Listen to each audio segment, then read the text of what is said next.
What up everyone, it is Toshi, and today, as you can tell from the title of this video, we are going to be talking about a personal favourite character of mine from Bleach. Not my all-time favourite, but definitely in my top 5. We are going to be talking about Byakuya Kuchiki. I have volumes 19, 20 and 21 in my hand because as the smart ones amongst you will know, this features the end of the fight between Byakuya and Ichigo in the Soul Society arc, and I think that was, during that time period of Bleach, that was who we believe Byakuya Kuchiki to be.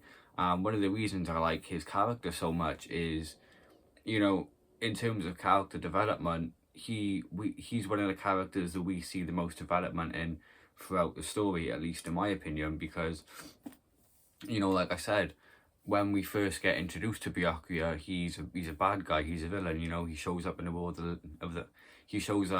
the living with Renji. He attacks Ichigo, he kidnaps Shukia, takes her back to the Soul Society, and when Ichigo goes to Soul Society to rescue Rukia, Byakuya makes it his mission to kill Ichigo.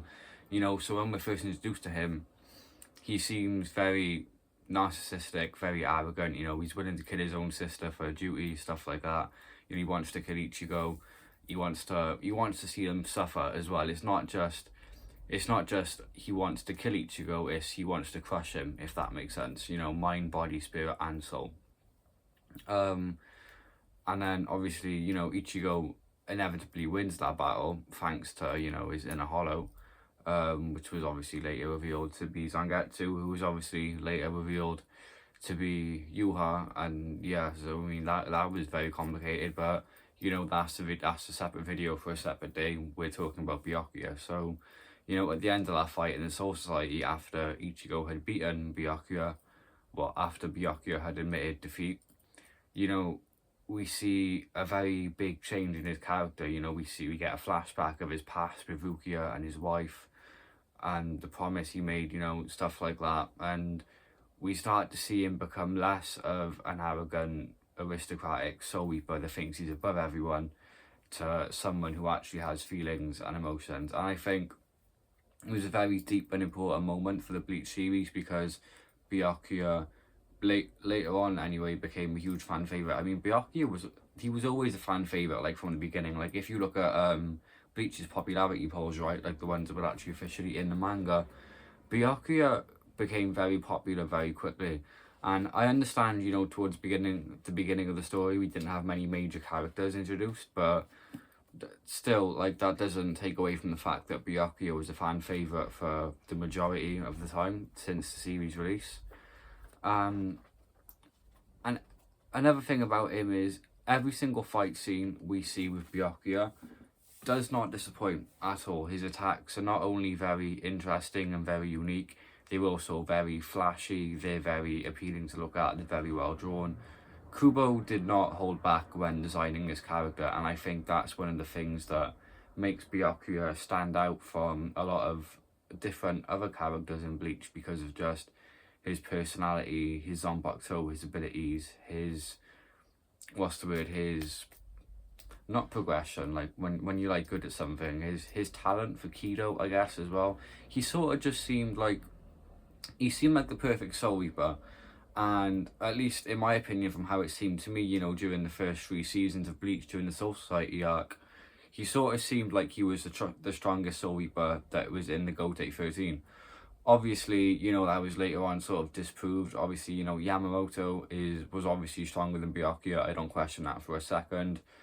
You could debate on Kenpachi. I know a lot of people in the comments, might be like, oh no, but Kenpachi would win, like, it's Kenpachi, like, Izuraki would win. Like, no, I understand, he's a beast, he's a monster, he's a killing machine, but, like, I don't know. I personally think Byakuya would come out on top in a fight like that, purely because he's a lot more organised in the way that he attacks. Like, Kenpachi, he just sort of rushes into battle very hot-headed without really thinking, his only intent being to kill and enjoy the fight, which obviously, not saying it doesn't work out for him, because it clearly does.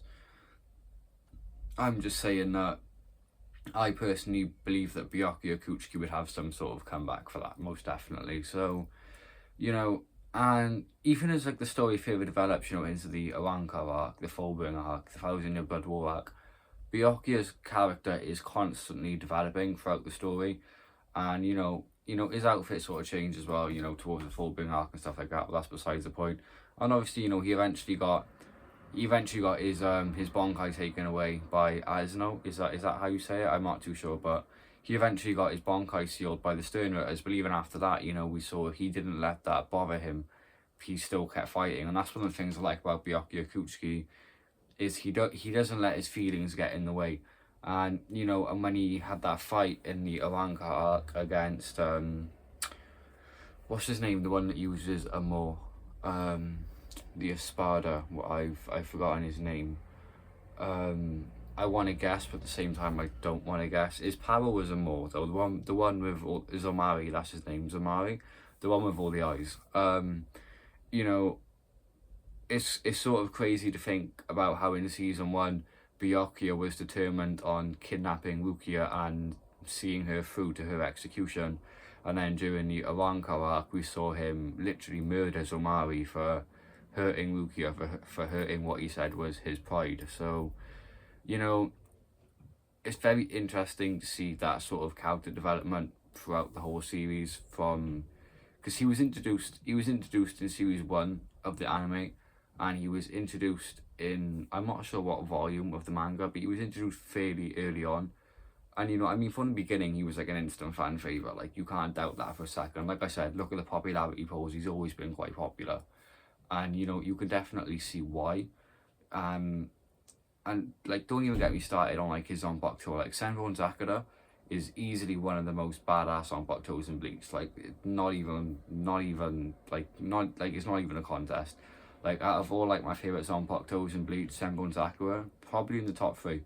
I don't think I'd give him my top spot. I think my favorite Zanpakuto would probably be Shonen Maru, maybe. But Senbon Zakura is definitely second or third. But his Bankai, Senbon Zakura, Kagayoshi, Senkai, Senkei even. And then what's the other one? The one that begins with H, with the angel wings. It should be in. I believe it's in here. It's like it begins with H. That's all I really know. Haku Teiken. Yeah, I don't know. Haku Teiken. So his attacks are very unique, and his fight against Tsukishima, when Tsukishima had obviously, basically he knew all his attacks. You get me? Because obviously because of Tsukishima's ability to insert himself into somebody's past, and he told Byakuya, like, there's no way you can defeat me. Like, I know all your moves before you even make them. All your moves useless against me.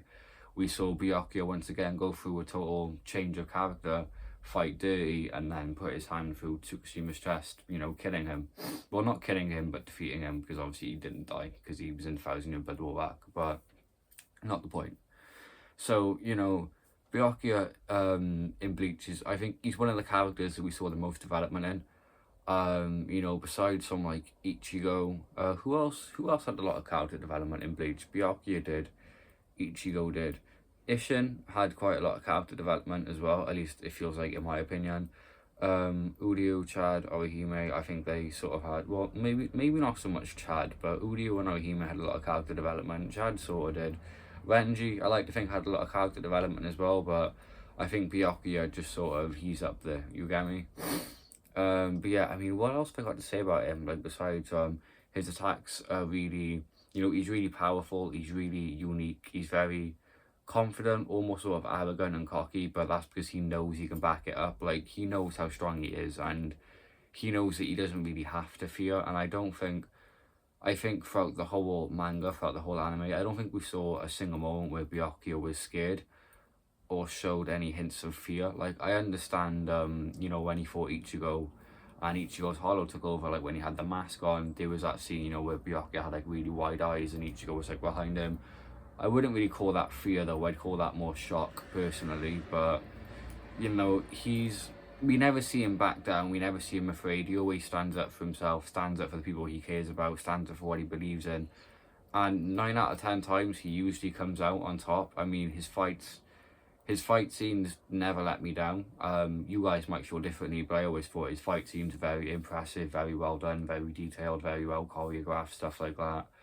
But no, and it's just, it was really cool seeing how his character went from being this hateful, cocky, arrogant soul reaper that everyone hated and wanted Ichigo to being, you know, a fan favourite, a very lovable character, and someone that the story would not be the same without, at least in my opinion anyway. You might disagree. However, I believe the universe of Bleach would be very different without Byakuya. So, I mean, yeah, let me know what you guys think in the comments. If you enjoyed this video, please either like, comment, subscribe, all of that. If you guys like Byakuya, let me know. If you don't like him, let me know. Most importantly, let me know why. Like, let me get some feedback on this, because it's interesting seeing how and what other people think of different characters in Bleach, comparing opinions and stuff like that, because I've met people that don't like Byakuya, and I've met people that think he's great. Me personally, I put him in like my top 10, maybe my top 5 favourite Bleach characters, but I'm not too sure. I'll have to do a separate video for that, like my top 10 favourite Bleach characters, but I think he'd most definitely be in there. Maybe not top 3, maybe top 5, but I'm not too sure, but 100% top 10. But, you know, like I said, hope you guys enjoyed. Let me know if you did. Please leave a like, comment, subscribe, all of that, and I'll see you all in the next one. This is Toshi, signing out.